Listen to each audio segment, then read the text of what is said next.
Oggi siamo al Museo Montmartre, ci siamo già stati diverse volte e qui presentiamo Otto Friedrich, un tedesco. Ha vissuto dal 1878 fino al 1943. Purtroppo è morto nei campi di concentramento, essendo ebreo.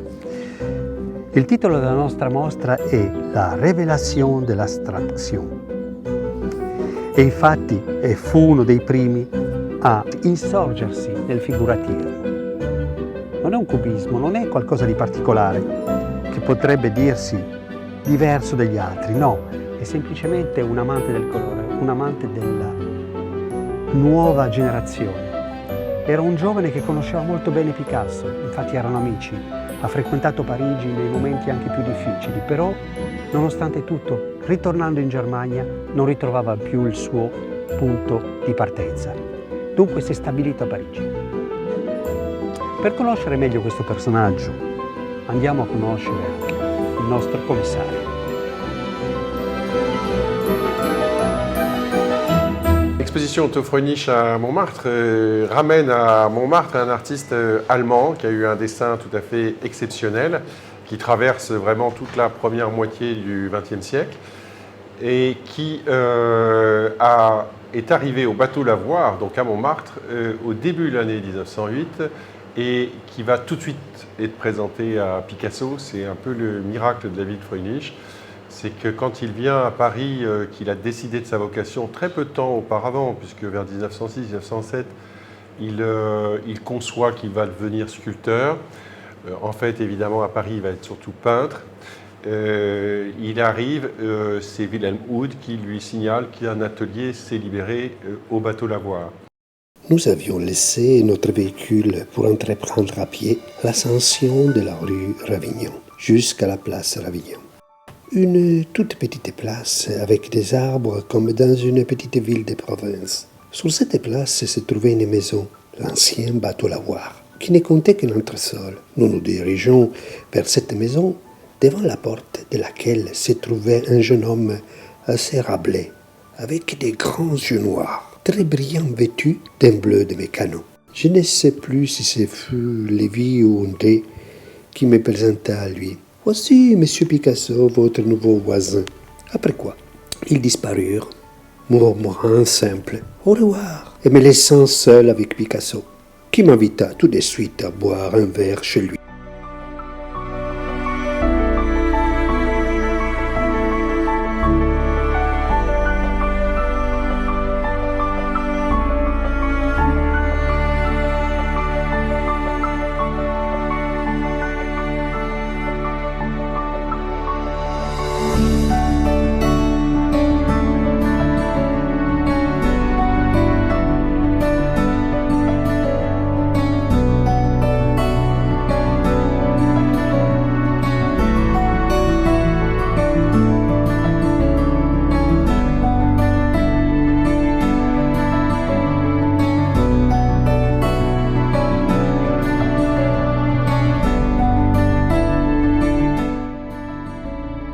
La Première Guerre mondiale le surprend alors qu'il participe à la restauration des vitraux de la cathédrale de Chartres. Expérience encore tournable par son développement artistique vers l'abstraction.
Donc il l'emmène au bateau lavoir, il rencontre Picasso qui tout de suite l'invite à boire.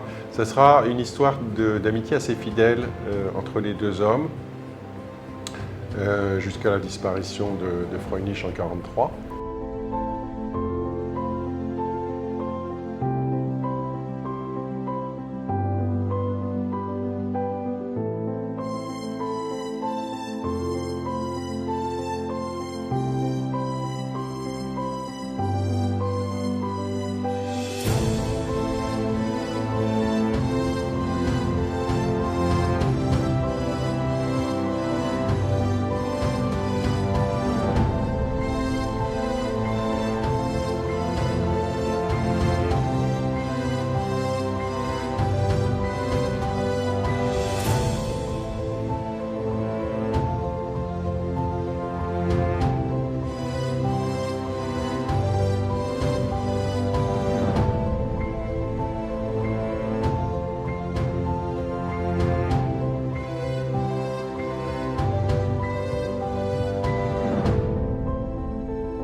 Entre l'Allemagne et Paris, il contribue à divers mouvements d'avant-garde.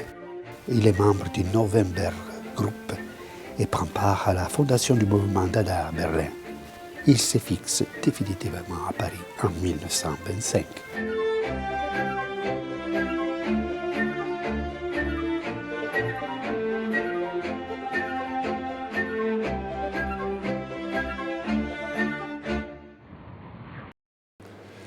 Et il va évidemment se lier à Montmartre avec toute la bande de Picasso, entre guillemets, d'Apollinaire, Max Jacob, évidemment Juan Gris, Braque et bien d'autres artistes importants.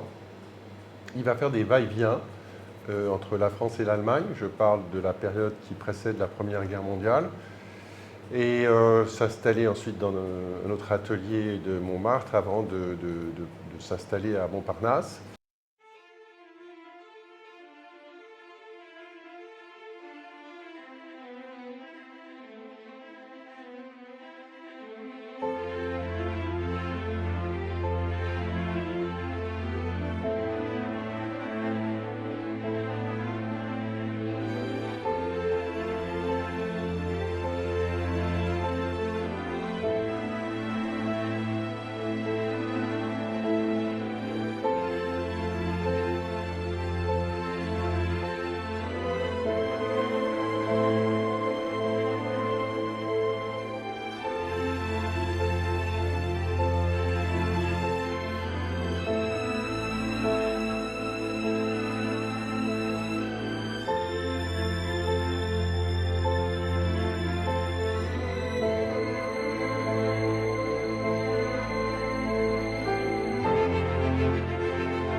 Au fond, c'est par notre travail d'artiste que nous pouvons le mieux servir, même en ces temps terribles et inquiétants, causés par cette guerre cruelle, afin que la liberté d'esprit soit conservée.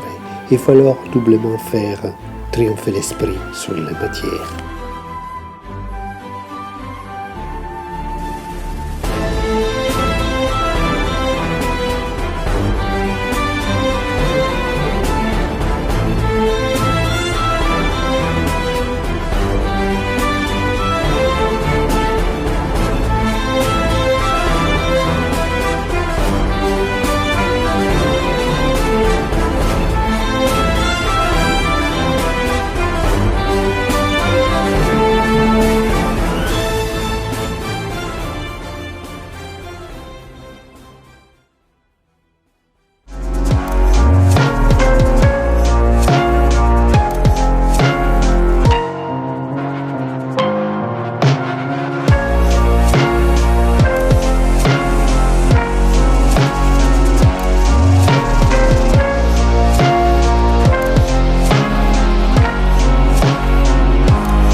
un artista che ha chiesto anche la nazionalità francese, ma non gliel'hanno data, non hanno avuto il tempo. Però nel frattempo i nazisti sono arrivati e lo hanno deportato in Germania, dove vi è morto. Mon cœur le plus chéri, je veux encore t'envoyer un adieu avant le départ du train. Je t'embrasse avec tout mon amour, que le ciel te protège et te donne de la force. Je t'aime et suis toujours auprès de toi. Ton Otto. Friedrich était doué d'un altruisme, d'une bonté extraordinaire. C'était un héros, un saint laïque, d'être compté parmi les très rares élus qui se réalisèrent dans l'absolu de l'art abstrait.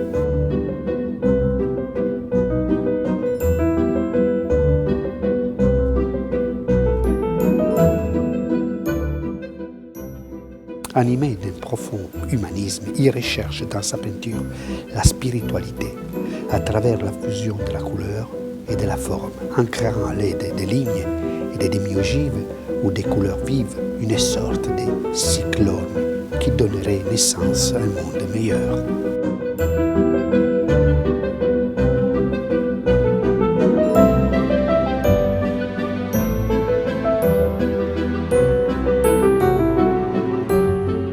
Spero che questa visita vi ha permesso di conoscere Otto Friedrich, un grande artista per me.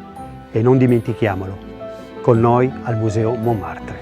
Ciao e a presto!